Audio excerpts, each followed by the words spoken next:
Uyabona manje silahlekelwe amandla ukhethweni. Ungafunga uma ngaba umuntu ongahlala eNingizimu Afrika. Ufika nje ubona kukhulunywa ikakhulukazi makukhuluma abantu beANC. Ungafunga ukuthi iANC ilahlekelwe ukusekwa kwaZulu Natal kuphela.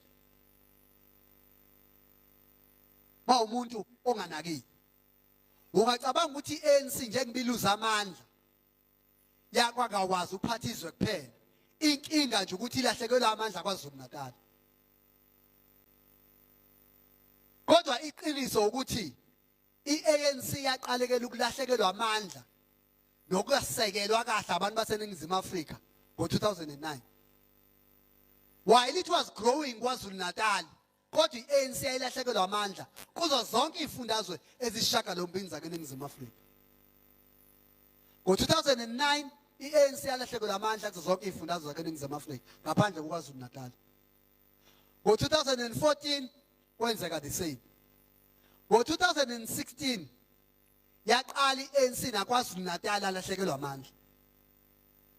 Unompheloko uholoko. Kodwa akekho ofuna ukuvuma ukuthi ngibe ingxenye yokulahlekelwa amandla kaKhongolose.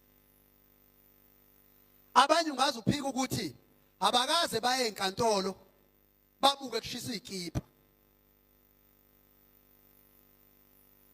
Ungathi bazalwe kabusha. Ngathi abakaze babe ingxenye yalezo zinto ezazenzeka. Abanye ungaze uphika ukuthi abakaze babe ingxenye yokuthukwa kwabaholi beANC bangavunyelwa babakhulume emhlanganweni weANC ngoba bekholela ukuthi abahambi nefaction eyayidominate ngaleso sikhathi. Kodwa mase sibabheka, hayi sasibambe nabo labo qhuna amaqabane. Lawa sasibambe nabo. Impela ithina sasigcuma kakhulu sithi angakhulumi, sasikhona. Sasinabo labo. Sasiyouth league nabo beYouth league abanye sasibambe nabo. Abanye babesaba kodwa babesincoma bathe ngibambe kahle Princess Magogo iqhube kanjalo. Na comrade iANC ezovuma iqiniso ezokwazi ukuthi ilunge. Ngoba le yamankomba kombani i-challenge ukuthi izongena kakhulu ezinkingeni. Thina ke sibesithanda nokufunda comrade nje ukufunda not ukuya esikoleni. Ufunda nje incwadi uma uhlangana nencwadi. Njengahlangana nencwadi la ebhalwe umunye isifundiswa ngo-2011 ethu uCharlie Campbell. Sithi lesifundiswa comrade. Lento yokuthi abantu mabebhekene nezinkinga ezenziwe yibona bangakwazi ukuthi bavume ukuthi babe ingxenye yezinkinga. Bablame omunye umuntu ukuthi lo lenkinga yenziwe ukuthi usibanibani wenza ukuthi yena akenzanga lutho. Uthi into endala isono saseGarden of Eden. Uthi uNkulunkulu wenza abantu bababili. Wababeka eGarden of Eden comrade.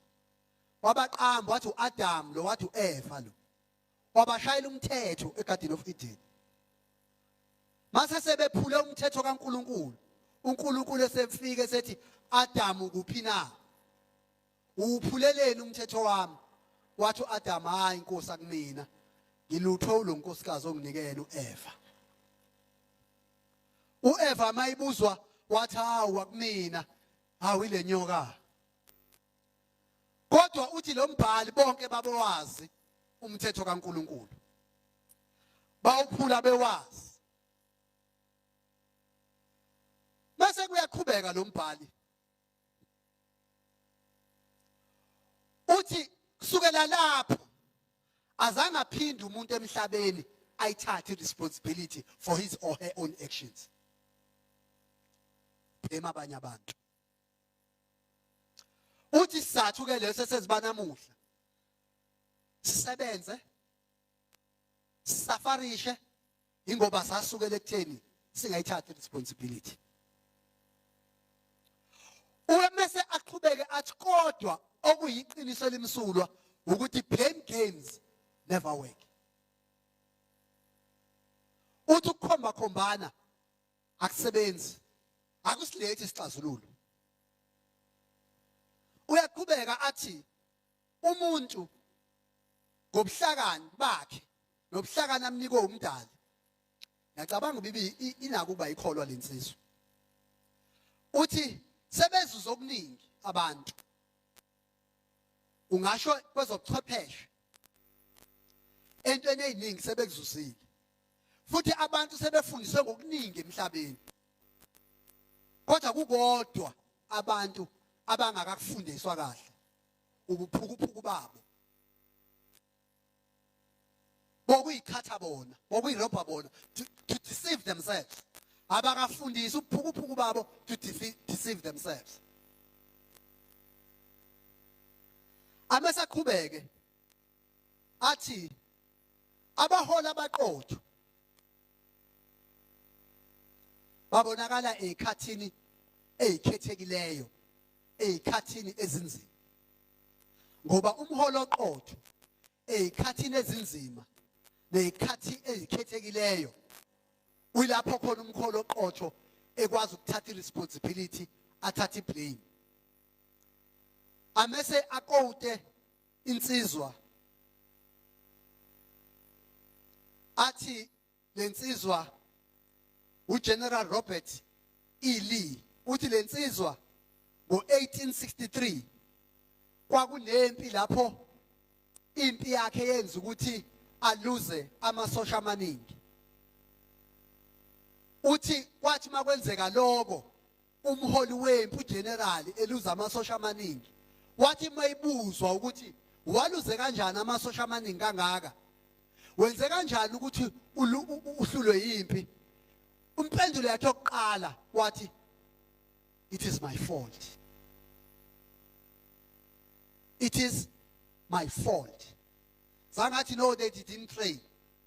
No, they were fools. No, I suspect they ate sample before they go to war. No, they didn't listen to my instructions. He said, it is all my fault. Uthi ke lo mbhali, it is only on those rare circumstances that true leaders emerge and accept responsibility. Now the question, comrade, we must ask ourselves, at what point has every member of the ANC and every leader of the ANC at all levels, from the branch, from the VD, from the cell, from the sub-region, from the region, from the PEC, from national, will accept that the loss of the ANC is all our fault? Because we all have contributed to it. Because it is only then that, comrade, soyiguqula le khongolose abe yilento ekufanele abe yiyona.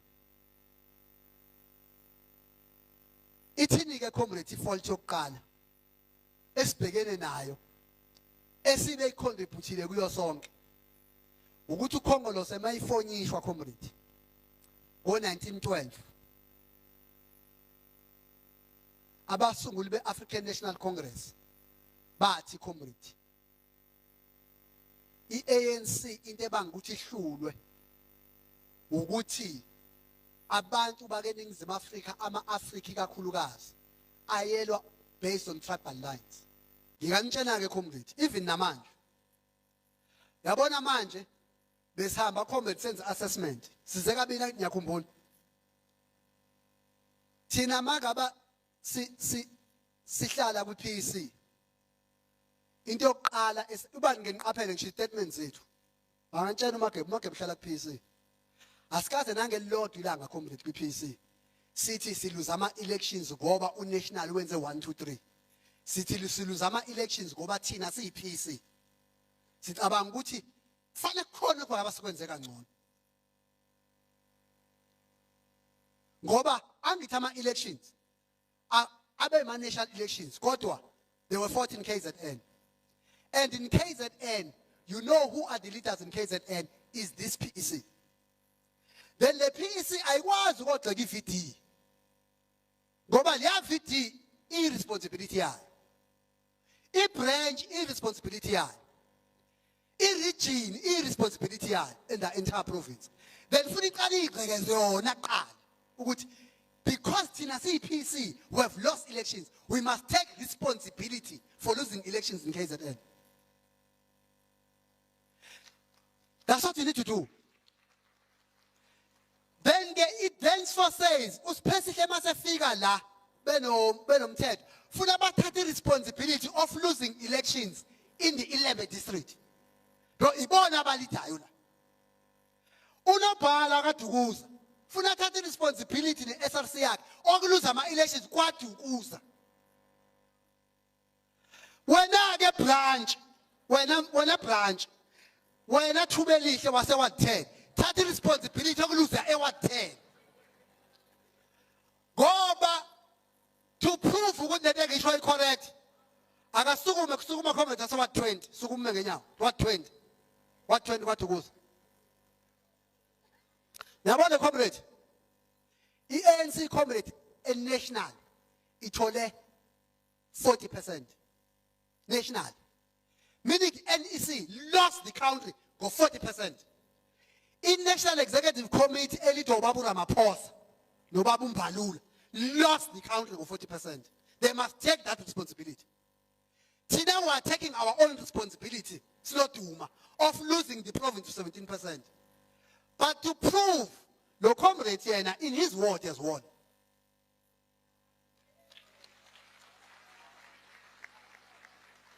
Now when I busy, Ramaphosa, Mbalula, Zibusbaka until the depends on Ramaphosa no Mbalula, he didn't hang what 20. Why they didn't do it in what 20? No comrade in what 20? Scala song, Kakakalutimina in what 20? The what 21? The what 21? There was load shedding. Uti in what 21? There's unemployment. Uta welcome party mean I've won. Amanda, Ogwe to a comrade. Ogwe to a comrade to Guti. Si Sunday, legi and Guti. When Zengan. eThekwini comedy ne-VD ebizwa ngokuthi kuKwaShembe. eThekwini comedy siphuphile eThekwini. Yabona eThekwini ungathi beshawa isipokwe. Singasibongi. Kodwa kune-VD yakaShembe elidwa ibhisi yakhona ilidwa ubaba uMhlongo. Uthi hayi nganifa nje nikhala nini. Mina in my VD I've won. Now in my VD la akekho umuntu bengangishaya le VD ngihlala la. I've won. Now, but comrade, I'm trying to say, ANC elwayo, the ANC and the factionalism, I was to confront the issues honestly and use a scientific analysis. He used a factional analysis. Because the factional analysis, EIC is to achieve its own wrong outcome. And the wrong outcome further kills the ANC. But ebalekile ishoyo uthi abantu be-ANC because of this sebemamela ifaction ukuthi thini iyahlala i-NEC i-NEC ithatha isinqumo ukuthi la eSouth Africa i-ANC izokwenza u1 no2 no3 mayiqeda i-communicate decision ifaction ifone ecaleni ukuthi bayadakwa ingenziwa lo decision. Kube ne-structure ze-ANC esibamela i-faction ukuthi hayi siyamva uMbalula uthini siyamva upresident uthini kodwa i-faction ithi bayadakwa i-faction ithi yona siyeka left hayi sibheke phambili. That's what Comrade Mantashe said in 2017.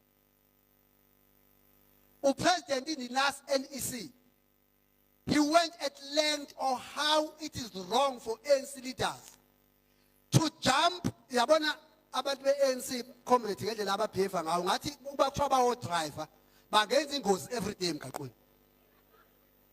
Yabona umuntu othi mayihamba la kwaDukuza mayiphuma nje la ethi angaboni wonke la marobot abone leli lokugcina mawucabanga yini ezoyenza ngoba akaboni la marobot i-mentality yakhe njengebe driver because akawaboni la marobot ama-chances okungena evalile angene kuma-truck maningi. Now, uthi president abantu be-ANC ngo-2024 ayingakapheli nonyaka beluze izwe sebebheke u2027 ungathi abazi bakuno 2026 irobot eliphambi kwabo u2026 ungathi abazi ukuthi kunomuntu ongenamanzi ungathi abazi bakunomuntu ongenagesi nongasebenzi inkinga yabo 2027. And you know what the danger about that, comrade, is that if they suspect you of the potential of not supporting them, they will destroy you. Then the ANC will be further destroyed and be fragmented, and eventually it will die. The president cautioned and issued a red line with the ANC. Those who are preoccupied by 2027, this is a red line. If the ANC ibabamba, they must know that they would have defied themselves outside the ANC. But listen,